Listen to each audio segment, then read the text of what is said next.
this is the 16th year University of Texas has held the Texas Wireless Summit. Tell us a little bit about the history and the evolution of your themes leading up to this year's AI theme. Sure. So every year we try to think about a theme that captures what's most exciting in technology, what's going to affect the technology coming down the road 5, 10 years, maybe further down the road than that, and what's going to impact our lives, how are our lives going to be different. And we try to do this every year. So for example, well, last year was special. It was a big alumni event. It was our 15th year. So it was a little bit different. But the previous year, our theme was 5G, which is the next wireless technology, and autonomous vehicles. So this is clearly something that's going to impact all of us in a major way. Previous years to that, we've looked at, for example, wireless and video. So video is something else that really drove how wireless developed. Now this was something that makes up a huge portion of our traffic. And wireless has to develop in a different way to accommodate real-time video, video streaming, and these things. We think about autonomous vehicle in the same way. How is that going to impact how communication technologies have to evolve? And this year's theme is, again, motivated by thinking about those two things together. AI is basically, code or short, what's the word I'm looking for? Basically a short expression that encapsulates so many different applications that are going to transform our lives. What's going to happen on the wireless side? Okay. And then Sujay, you're co-chairing the event this year with Constantine. That's Tell me a right. little bit about your area of expertise and how you're going to fit into this year's event. Okay. Yeah. So my area of expertise is AI, or the subfield of AI, which is machine learning. And so at the high level, it's like bringing together statistics and computation to make sense of data with a clear objective in mind. So kind of statistics and computation. And so the way it fits in with this theme is, I come from the non-wireless side of this theme, which is the AI part of this theme, right? And so my interest is in seeing how the things that I think about can port to mobile devices, embedded devices, but still keep their statistical power, and still keep their predictive power. Got it. So when you talk about how technologies are going to change the way we live, a lot of people may not be familiar with how academia fits into commercialization of technology. And so my question for you, Sujay, is how far in advance are the things you're working on today, whether it be machine learning or AI, how far in advance are we in terms of commercializing some of these concepts?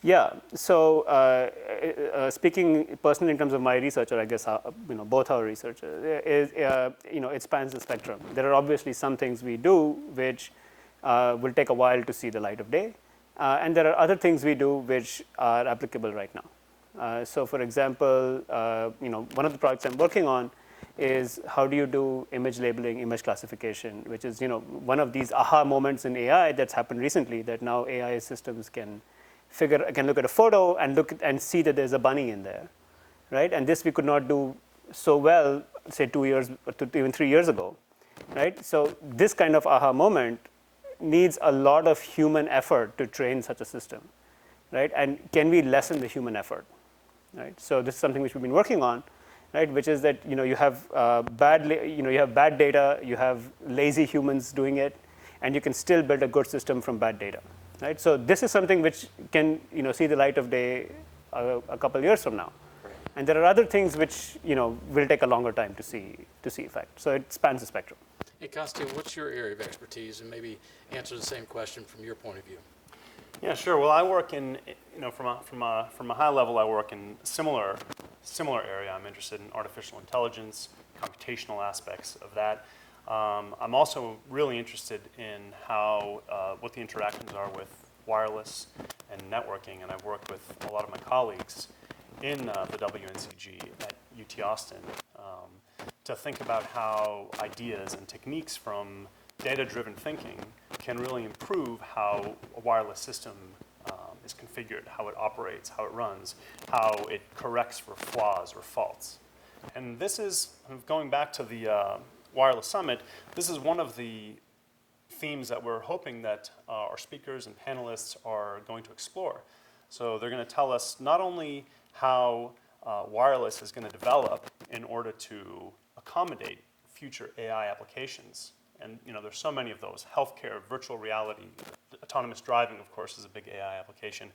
But also, how are the advances in thinking, in computational thinking, and our understanding and decision making that come out of the data-driven sciences that, of course, encompass machine learning, artificial intelligence, big data, all of these things that we hear about, how are those, in turn, going to change the way we think about how we design wireless systems? So what are some of the specific challenges of bringing AI into a wireless system? Boy, I think that there are a lot of opportunities, but a lot of challenges. The opportunities are that we're freed from thinking about specific models because we're just trying to see what are the data telling us. How can we improve performance based on the massive amounts of data we're now able to collect, which we weren't just a short time ago. On the other hand, one of the main questions, not only in this field, but also in the other ones I mentioned, driving, healthcare are two big ones, is this concept of explainability. If I have this black box which takes in a bunch of data and gives me an answer, tells me what to do, tells me which way to turn, tells me what my diagnosis is in the healthcare field, tells me how to set up my wireless network or how to do anything like that, we really need to understand where that came from. We need to, and that is, I think, one of the main challenges facing AI at the current time. Sujay, Yeah. any other? Yeah, so just to maybe point to a kind of somewhat orthogonal but also equally important challenge is that there are huge operational challenges in bringing AI to embedded devices, for example. So just think of your Fitbit or Apple Watch, which you need to literally charge every day or every other day. So that's fine because it's a watch and it's the first device. But just imagine if this was a smart heart implant or something, you don't really want to charge it every time, right? But you still want it to do AI. And so it's not really feasible to get data out every time and do AI on a non-constrained device. You have to do it on the device. So you have to think about how to re-architect devices, how to re-architect spectrum access, all these things, right? So that we can have AI in a way that doesn't involve just shipping the data back and forth. So this is a key operational challenge. Speaks a bit to the computational aspect. Where does the computation take place? Is it at the embedded device, where you need compute power in a very small module? Yeah. Or is the computation taking place in the cloud? Or is the computation taking place at a gateway? Right.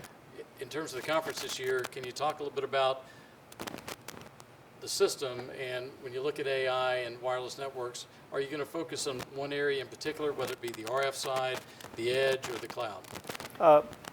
Go ahead. Yeah, Jeff, you hit the nail on the head. And this is one of the main themes that we are hoping to explore in this conference.